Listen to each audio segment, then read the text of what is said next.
So, good morning. Now we're closer already, so that's the feedback I've been getting. So we're closer.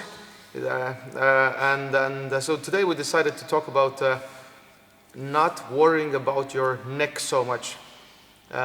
So it's kind of true and not true statement, but I would guess when I say that this is more like intriguing statement, because you have to protect your neck in a way, but not in a way, maybe traditional way of thinking.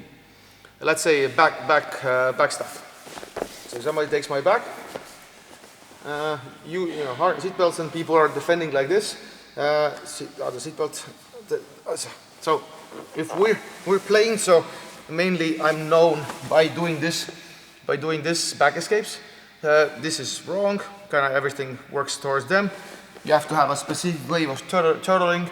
Like turning, looking into them, playing with boxing shoulders, and if they try to like a choke, now this even with both lapels, go, and this works and kind of chokes because the shoulders are facing them. So right away, if I'm more facing like this, and I have a, so now they try to choke, go.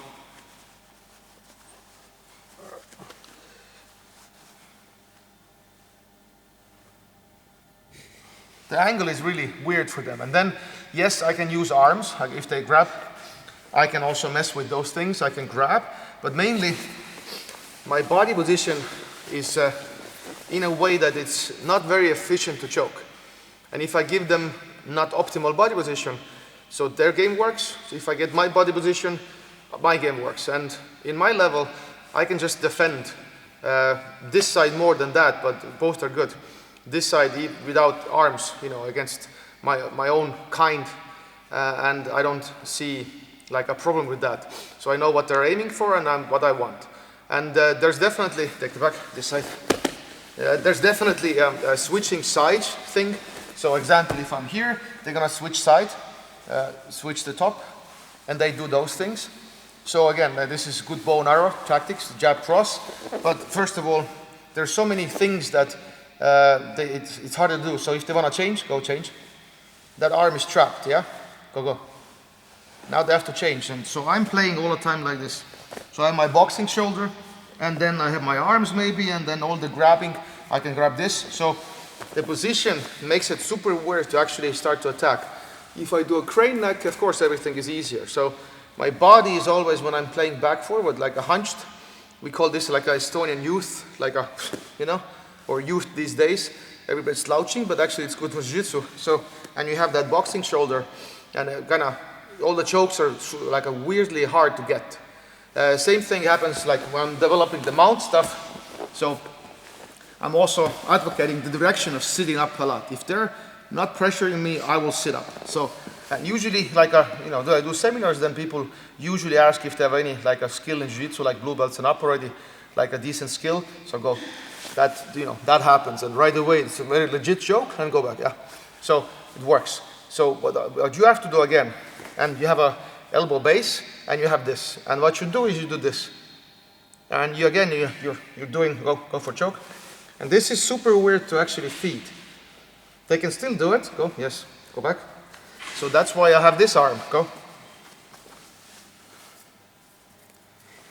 And then it gives me time to mess with this friend also. So if they're going to choke, so I have this, and now I will try to escape. So there's ways to make it harder. It's not like it's impossible, but it's ways to make it way more harder for them, and buy me more time than just laying on your back and just defending like this, and then opening the elbows, and they can attack the upper body.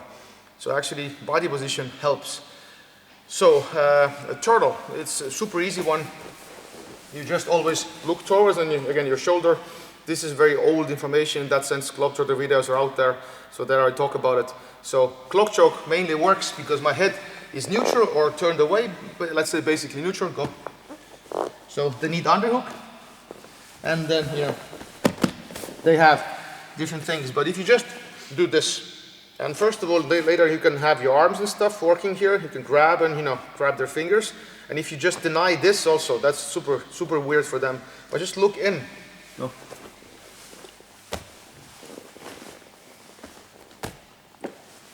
there's, it's kind of weird to do those things for him. It's like there's no neck.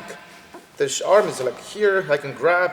So I use this body position, and then body does main work, and then arms are just helping. So, and first it looks and maybe even sounds dangerous. And, but that's like I would call it like a paradigm shift a little bit. So there is a way to be safe in those positions, and body and then arms are helping. Not like body is wrong and then arms are doing all the work, and then probably you lose because they're using their body and your arms will get tired. Example, side control. So let's call it a hawking still, and I'm here, I usually turn away and they have their chokes, yeah? So they want to do the same thing. So basically same rules, yeah? It's a one system, so to speak. I'm here, go. And then, first of all, I have this, if you play. So I have this games here, if they grab, go. And that gives me all the time, and because you see that like moving their weight there also, I can push them there. So everything is super uncomfortable for them. So like it's the same rules, like most cases. It's not like here is this way, here is that way. It's not unified. It's same ideas all over. Example, knee and bellies. Go this side. So knee and bellies. So if you're flat, it's super hard. Baseballs, everything. There's a baby bridge video. You can find it free in Globetrotters in action. So, and also the chokes. If I do go for chokes, yeah. So those things are baseball, even baseball chokes. Or this X, go baseball. Yes. No. Ronald Stimmer. Yeah. So baseball chokes, go back. So you have those things. You have baby bridges, and you can play here. Go for a choke, and even everything is here is harder. Because I do this and the slack is gone, and you have ways to post and be safe and go. You don't have to always go here because you lose the frames. So it's those X and baseball and all kind of stuff. There's kind of like they're not gone, but you have to do them differently or catch me during transitions, and then they work. So I'm never flat, so you have to catch me flat. That's the only theory I have right now, where actually those things work. So attacking somebody flat would mean it shouldn't happen anyway because everything you're turning aside. So there's a weird attacking, like paradigm shift or whatever. So you have to catch me during those transitions, and I like the idea. So it was just short video about how body position can make everything harder. So you will start to play with those things. You need those postures, the running mans, the hawkings, the pandas and turtles. You need to study them. And then it's kind of like a tip of the spear. They make sense when you have all the structure down and you can move. Without those structures and how they actually work, this is kind of dangerous to do, and you will lose a lot.